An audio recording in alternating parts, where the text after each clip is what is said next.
Hello students, I am Hoppy और आज की वीडियो में हम डिस्कस करने वाले हैं एक्सरसाइज 5.2 के बारे में। क्वेश्चन 14 तक मैं पहले ही कर चुका हूं, तो आज हम करेंगे क्वेश्चन 15। इसमें क्या रहा है, for what value of n की कौन सी वैल्यू के लिए are the nth term of 2 APs 63, 65, 67 and 3, 10, 17 equal. तो आपको n की एक ऐसी वैल्यू बतानी है जिस वैल्यू के लिए इन दोनों AP के जो टर्म्स होंगे वो होंगे सेम, यानी कि इन दोनों AP के an की वैल्यू होगी सेम और हमें तब n फाइंड करना है।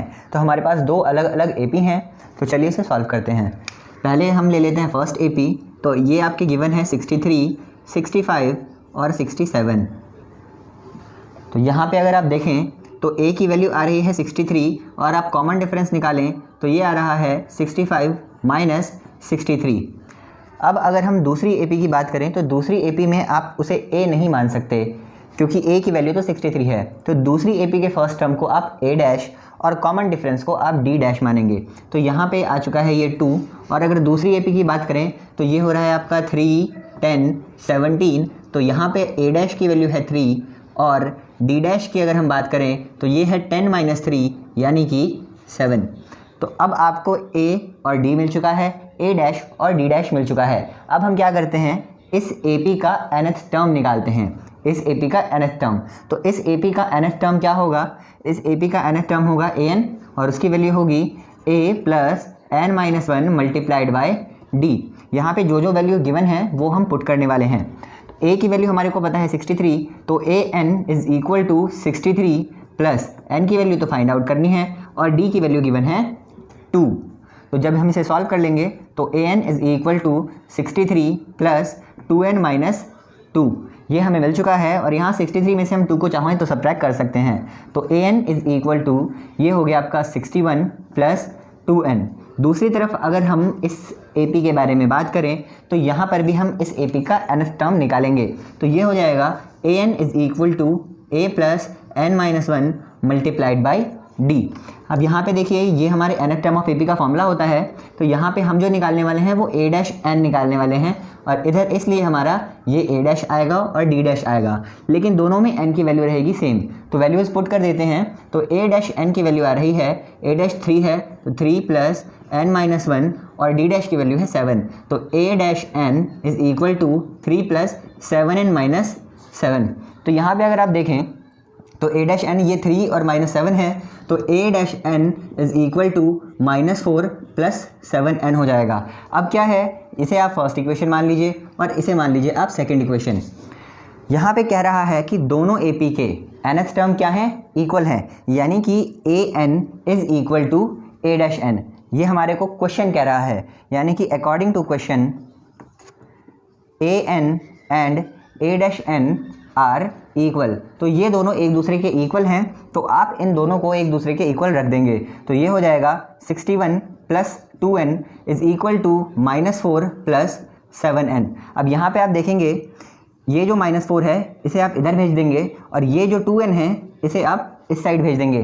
तो ये हो जाएगा आपका 61 plus 4 is equal to 7n minus 2n। अब 61 प्लस 4 कितना हो जाता है, 61 प्लस 4 हो जाएगा 65।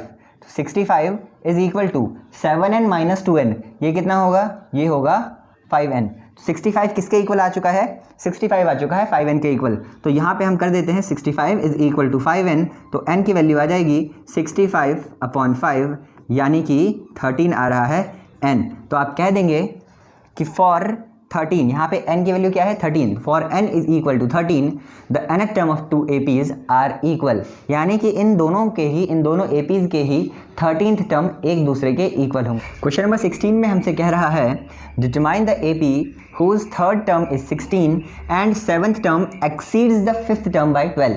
बहुत सिंपल क्वेश्चन है। इसमें कह रहा है आपको एक AP बतानी है जिसका थर्ड टर्म 16 गिवन है, और एक और बात कह रहा है कि 7th टर्म 5th टर्म से 12 ज़्यादा है, यानी कि 7th term exceeds the 5th term. 7वां टर्म जो है 7th टर्म है 5th टर्म से 12 ज़्यादा है। तो चलिए गिवन वैल्यूज़ लिख लेते हैं और इसे फटाफट सॉल्व कर लेते हैं। तो आपको थर्ड टर्म की वैल्यू गिवन है, यानी A3 इज़ इक्वल टू 16, ये आपको गिवन है। दूसरी चीज़ क्या गिवन है, 7th term exceed 5th term by 12, जो आपका 7th टर्म है, यानी कि A7 ये क्या है, फिफ्थ टर्म से 12 ज़्यादा है, यानी कि फिफ्थ टर्म में अगर हम 12 ऐड कर दें तो सेवन्थ टर्म आ जाएगा, यानी कि A7 is equal to A5 plus 12। और यहीं से हम इसे सॉल्व कर लेते हैं। अगर सेवन्थ टर्म है तो सेवन्थ टर्म को हम A प्लस 6D लिख सकते हैं, तो ये हो गया A प्लस 6D। और A5 है, फिफ्थ टर्म को हम क्या लिख सकते हैं, A प्लस 4D। अब ये क्या हो गया आपका, आप यहाँ पे ऐड कर देंगे 12। एक बात आप लोग ध्यान में रखिएगा, ये मैंने आपको पहले ही बता दिया था कि A7 को हमने A प्लस 6D क्यों लिखा है। जब आप इसे nth टर्म ऑफ AP के फॉर्मूले में पुट करेंगे तो हमेशा यही वैल्यू आएगी। तो याद रहे, जब भी यहाँ पर 7 होगा तो यहाँ 6D आ जाएगा। जैसे यहाँ 5 था तो 4D आ गया, अगर 100 है तो 99D आ जाएगा। तो चलिए अब इसे सॉल्व कर लेते हैं। अब ये सारी वैल्यूज़ इधर माइनस में आ जाएंगी, तो A plus 6D minus A minus 4D is equal to 12।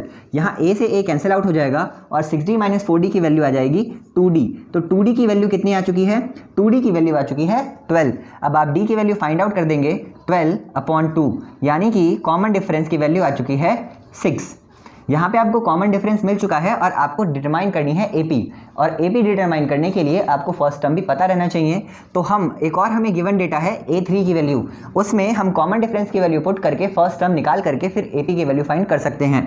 तो A3 हमारा कितना है, A3 की वैल्यू है 16, तो आप लिख सकते हैं A3 is equal to A plus 2D।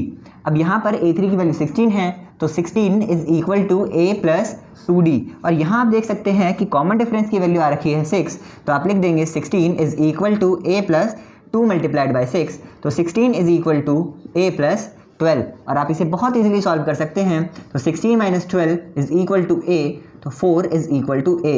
इस AP का फर्स्ट टर्म आपको कितना मिल चुका है, ये मिल चुका है आपको 4। अब अगर आपको AP लिखनी है तो सिंपली आप सबसे पहले लिखेंगे फर्स्ट टर्म में कॉमन डिफरेंस को ऐड करके अगला टर्म लिखेंगे, फिर उसमें कॉमन डिफरेंस ऐड करके अगला टर्म, और ऐसे ही आप इनमें 6 ऐड करते जाएंगे और यही आपकी AP है और ये आपका फाइनल आंसर है।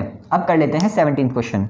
17th क्वेश्चन में कह रहा है find the 20th term from the last term of the AP 3, 8, 13, 253। ये थोड़ा सा अलग क्वेश्चन है। इसमें कह रहा है कि आपको एक AP का 20th टर्म बताना है, यानी कि उसका 20वां टर्म बताना है। लेकिन यहाँ पे ट्विस्ट ये है कि वो 20th टर्म स्टार्टिंग से नहीं एंड से बताना है। तो इसके लिए आप क्या करेंगे, अगर स्टार्टिंग से हो तो आप simply nth term of AP का फॉर्मूला लगा सकते हैं, लेकिन अगर आपको एंड से करना है तो आपको दो बातों का ध्यान देना होगा। अब आपको ये एक AP गिवन है और आप पीछे से इसके टर्म निकालना स्टार्ट करेंगे, यानी कि इस AP का जो फर्स्ट टर्म है, ये जो इसका फर्स्ट टर्म है, ये इस AP का लास्ट टर्म हो जाएगा, और इस AP का जो लास्ट टर्म है वो इसका फर्स्ट टर्म हो जाएगा। क्यों? क्योंकि अब हम AP को पीछे से देख रहे हैं, यानी कि जो हमारे को AP मिली है वो मिली है कुछ इस टाइप से 253, 13, 8, 3। जो आपको नई AP मिल जाएगी वो मिल जाएगी ये। अब आपको क्या करना है, 20th टर्म फ्रॉम लास्ट निकालना है, यानी पीछे से 20th टर्म निकालना था। तो सिंपली आपने क्या करा कि जो AP आपको मिल रही है आपने उस AP को लिख लिया है। अब इस AP का फर्स्ट टर्म क्या हो जा रहा है, 253, तो आप लिख लेंगे A इज इक्वल टू 253। अब आपको पता करनी है D की वैल्यू, तो D की वैल्यू सिंपली हम कैसे फाइंड आउट करते हैं, एक टर्म में से उसके प्रीसीडिंग टर्म को सब्ट्रैक्ट करके। यहाँ पे कोई टर्म नहीं है तो हम उसके प्रीसीडिंग टर्म को सब्ट्रैक्ट नहीं कर सकते, लेकिन यहाँ पर आपको टर्म दिख रहा है तो यहाँ से आप सिंपली सब्ट्रैक्ट करके वैल्यू फाइंड कर सकते हैं। तो कॉमन डिफरेंस की वैल्यू आप सिंपली लिख सकते हैं 8 माइनस 13, और 8 माइनस 13 कितना आ जाता है, ये आ जाता है -5। एक बात हमेशा याद रखिएगा, जो भी आपकी AP दे रखी है, अगर हमारे से पीछे से उसका टर्म पूछे जा रहे हैं तो कॉमन डिफरेंस हो जाएगा नेगेटिव। जैसे कि ये गिवन AP थी, इस AP के लिए अगर देखा जाए तो कॉमन डिफरेंस आएगा 5, लेकिन जब हम पीछे से टर्म निकाल रहे हैं तो कॉमन डिफरेंस आ रहा है -5, यानी जब AP को उल्टा कर दिया जाता है तो कॉमन डिफरेंस हो जाता है नेगेटिव। अब D की वैल्यू आ चुकी है -5, A की वैल्यू आपको पता है, D की वैल्यू आपको पता है, और 20th टर्म पूछ रहा है, यानी N की वैल्यू कितनी है, ये है 20। सिंपली आप nth टर्म ऑफ AP का फॉर्मूला लगा देंगे, तो an is equal to A plus n-1 multiplied by D। अब an की वैल्यू निकाल देंगे, A है कितना 253 प्लस n की वैल्यू दे रखी है 20 माइनस 1, और D की वैल्यू दे रखी है -5, तो ये हो गया -5। तो an is equal to 253 plus ये क्या हो जाएगा, 20 माइनस 1 हो जाएगा 19, और 19 की मल्टीप्लाई हो जाएगी -5 से। तो an is equal to 253 minus 95, वो इसलिए क्योंकि 19 और -5 की मल्टीप्लाई होकर -95 आया। तो an इज इक्वल टू 158 और यही होगा आपका 20th term from the last term of AP.